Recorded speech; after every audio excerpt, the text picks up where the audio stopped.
La actualidad de la Iglesia de esta semana ha estado protagonizada por la entrevista concedida por el Santo Padre a la cadena de televisión mexicana Televisa. Sobre todo aquella parte de la entrevista en la que ha hablado del caso del ex cardenal McCarrick. Ha levantado ciertamente mucho revuelo la palabra del Papa, pero es una opinión, por supuesto. A mí me parece que ha habido otras declaraciones que han sido tan importantes, si no más, por las consecuencias que puedan tener en el futuro inmediato, que estas declaraciones del Papa. Me refiero a las declaraciones del obispo alemán de la diócesis de Essen, Monseñor Oberbach. En una larga entrevista, de una forma rotunda, clara, sin dejar ningún tipo de duda, ha dicho que la Iglesia, por tanto el Papa, acepta una serie de condiciones que los obispos alemanes están dispuestos a aprobar por su cuenta, la mayoría de los obispos alemanes, o se va a producir, repito, son palabras de él, se va a producir una ruptura superior a la de Lutero. Es decir, se va a producir un cisma, según él, superior, más grave, más profundo, más extenso que el que protagonizó Lutero. ¿Qué es lo que piden los obispos alemanes? Lo han dicho también con mucha claridad. Esa ventaja tienen, son muy claritos en sus afirmaciones. Quieren una modificación, una revisión amplia de la moral sexual de la Iglesia. Por ejemplo, quieren que la Iglesia acepte las uniones o las relaciones extraconyugales, bien de convivencia o bien de aquí te pillo, aquí te mato. Es decir, que el sexo fuera del matrimonio sea válido. Quieren, por supuesto, que acepten las relaciones homosexuales, incluida la legalización y con bendición eclesial del llamado matrimonio homosexual. Por supuesto, quieren también que se acepte la ideología de género, con todo lo que eso significa. No solamente se limitan a una revisión profunda de la moral sexual de la Iglesia, sino que también quieren la aprobación del sacerdocio femenino, la posibilidad de que los protestantes puedan comulgar y de que los católicos divorciados, vueltos a casar sin conseguir la nulidad, también puedan comulgar.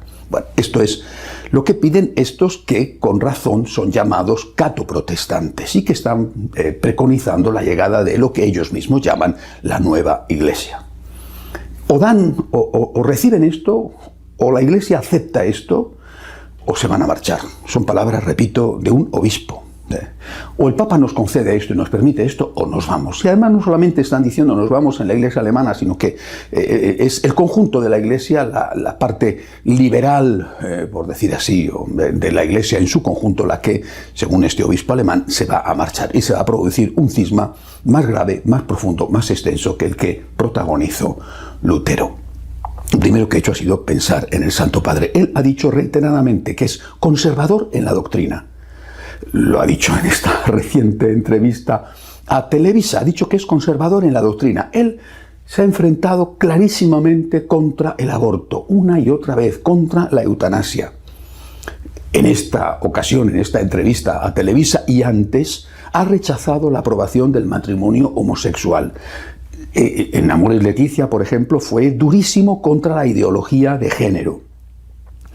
Recientemente ha negado cualquier posibilidad de que en la Iglesia Católica se acepte el diaconado femenino y el sacerdocio femenino, llegando a decir a las monjas que lo habían pedido, llegando a decir, la que quiera irse, que se vaya. Pero esto no lo vamos a aceptar porque no podemos traicionar y dejar de ser fieles a la doctrina y a la enseñanza de Jesucristo.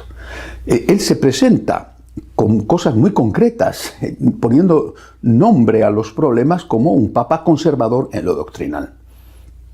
Por tanto, yo lo que veo es que este grupo de obispos alemanes y de otros que no son solo alemanes, los catoprotestantes, la iglesia nueva, la iglesia liberal, le están haciendo un chantaje al Papa, le están dando un órdago al Papa.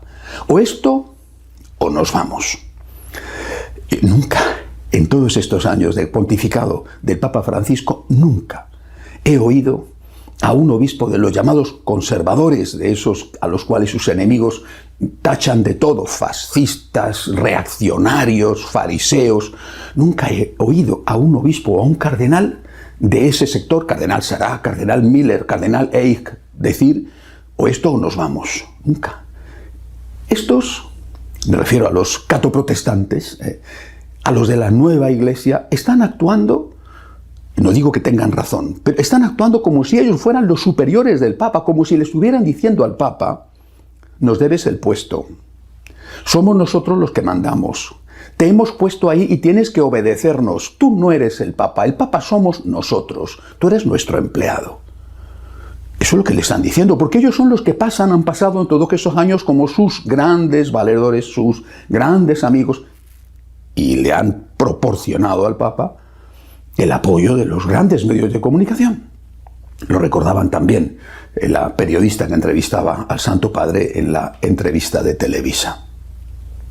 Y ahora le están diciendo al Papa, tienes que pagar la factura, nos tienes que dar esto, y si no, como somos nosotros los que mandamos, si no, te vas a enterar. Es un chantaje al Santo Padre insostenible, insoportable, por el contenido de lo que reclaman. ¿Y por qué no puede chantajearse al Papa de este modo? Hay que darse cuenta del fondo de la situación, lo que piden, pero también de la forma. Están amenazando al Papa con la ruptura si no se les da lo que ellos piden. Esto es intolerable, esto es insoportable, no se puede consentir. Por eso tenemos que rezar por el Santo Padre. El vicario de Cristo tiene que esforzarse por mantener la unidad de la Iglesia, por evitar los cismas. Pero la situación está llegando a un límite imposible de sostener, de mantener. Porque si estos cumplen su amenaza, o nos concedes esto o nos vamos, y el Papa cediera, me parece imposible que ceda el Papa, Me parece imposible, es que no me cabe en la cabeza que el Papa acepte todas estas cosas, primero por sus declaraciones reiteradas en contra de lo que ellos piden, y segundo porque es el Papa, tiene la asistencia del Espíritu Santo y no va a ir en contra de las enseñanzas explícitas de nuestro Señor Jesucristo. Pero evidentemente si el Papa cediera, cosa, repito, que me parece imposible, los que seguirían serían los otros, porque no podemos aceptar el sacerdocio femenino, no podemos aceptar esas cosas que van en contra de la tradición y la enseñanza clarísima de la palabra de Dios, no solamente en nuestro Señor, sino por ejemplo San Pablo. Están poniendo al Papa en una situación tan difícil que sinceramente me parece que debemos esforzarnos mucho más en acompañar al Santo Padre con nuestras oraciones. No digo que sea fácil la situación en que se encuentra el Papa, colocado en esta tesitura por los que se consideraban sus amigos, llevo diciendo todos estos años que son sus peores enemigos. Tenemos que acompañar al Papa con nuestras oraciones. Es el vicario de Cristo y tiene el deber extraordinario, el deber histórico, de transmitir íntegra la doctrina de nuestro Señor reflejada en los Evangelios y reflejada en el resto del Nuevo Testamento y recogida, mantenida a veces con el precio de la sangre por 2000 años de tradición. Quizá lo vaya a decir de otra manera, pero me parece que tendría que decir, aunque lo diga de otra manera, lo mismo que le dijo a las monjas. Esto es así, y el que quiera irse, que se vaya. No porque los cismas, las rupturas sean buenas, son siempre tragedias, son siempre motivo de gran sufrimiento, pero no se puede mantener la unidad a cualquier precio, no al precio de traicionar a Jesucristo, de decir que en nombre de la evolución del dogma, así es como dicen ellos, lo que antes era verdadero ahora es falso, lo que antes hemos enseñado ahora hay que enseñar justo lo contrario. Recemos mucho por el Papa. Es un chantaje terrible el que le están haciendo y necesita nuestro apoyo, nuestro cariño y nuestra oración en este momento. Hasta la semana que viene, si Dios quiere.